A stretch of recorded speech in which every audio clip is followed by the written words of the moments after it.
Psixoloqa kimlər müraciət edə bilər? Mən ümumiyyətlə bu sualı çox sevmirəm və bir çox mütəxəssisin və yaxud da mərkəzlərdə bu cür sualın səsləndiyini eşidirəm. Hansı ki, o qədər də dəstəkləmirəm sualın bu cür şəkildə verilməsini.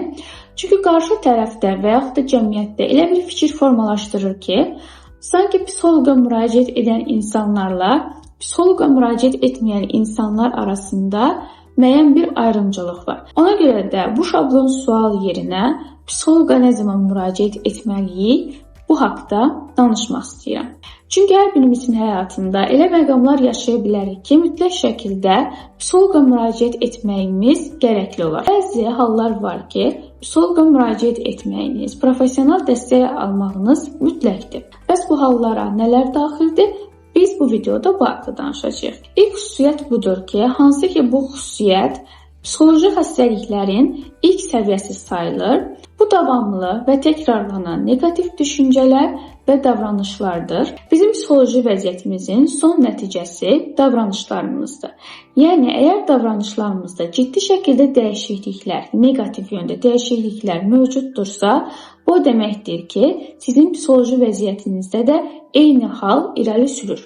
Hətta bu hal o qədər dərinləşib ki, artıq davranışlarınızda da əks olunmağa başlayır. Davamlı təkrarlanan neqativ düşüncələr və davranışlara bəs nələr daxildir? Özünü günahlandırma, özgüvənsizlik, dəyərsizlik hissi, hak edilmiş kimi hiss etmək, sosial bacarıqların itirilməsi və s. daxildir. İkinci sıraya uzun müddətli davam edən emosional çətinliklər daxildir. Hansı ki bu çətinliklərə depressiya, təşviş, həyəcan, stres, əsəb, aqressiya və s. kimi psixoloji, emosional hallar daxildir. Üçüncü sırada travmalar və yaxud da itkilər.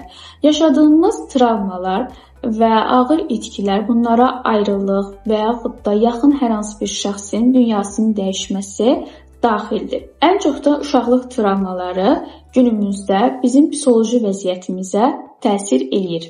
Və sonuncu olaraq, bütün bu psixoloji narahatlıqlardan sonra bizdə başlayır gündəlik həyatımızda yaranan problemlər. Hansı ki, bu problemlər iş həyatımıza, sosial həyatımıza, ailəmizdəki olan münasibətlərə təsir eləyir. Məsələn, bizim müraciət edənlər arasında elə şəxslər var ki, nə ailə həyatında, nə dostluq münasibətlərində, nə övladları ilə olan münasibətlərində, nə iş həyatında, nə də şəxsi həyatında heç bir müsbət yöndə dəyişiklik və irəliləmə yoxdur. Hətta bütün bu sahələrdə müəyyən qədər itkilər yaşayıb. Bu nə deməkdir? Məsələn, hal-hazırda işsizdir, həyat yoldaşı ilə problemlər yaşayır, övladları ilə arasında uyğunsuzluqlar mövcuddur, sosiallaşmır, qida və yaxud da yuxu rejimində gözlə görüləcək dərəcədə dəyişikliklər mövcuddur. İlk saydığım birinci, ikinci və üçüncü etapda siz psixoloji vəziyyətinizə qarşı səhlənçar yanaşsanız, təbii ki, artıq dördüncü səviyyə olaraq sizin gündəlik həyatınızda da neqativ yöndə dəyişikliklər baş verməyə başlayacaq. Lakin ilk etapdan müdaxilə etsəniz, psixoloji narahatlığınız həyatınızın digər fəaliyyətlərində problem yaranmasına səbəb olmayacaq. Sonda bunu xatırlatmaq istəyirəm ki, psixoloqa müraciət etmək zəiflik deyil. Əksinə, öz şəxsi inkişafın və psixoloji sağlamlığın üçün atdığın ən uğurlu addımdır. Professional şəkildə psixoloji dəstək alan elə bir şəxs yoxdur ki, onun şəxsi həyatı və şəxsi inkişafında da müsbət yöndə dəyişikliklər olmasın. Əgər bu videoda izah etdiyim hər hansı bir əlaməti özünüzdə və yaxud da hər hansı bir yaxınınızda hiss edirsinizsə, gec olmadan peşəkar dəstək ala bilərsiniz.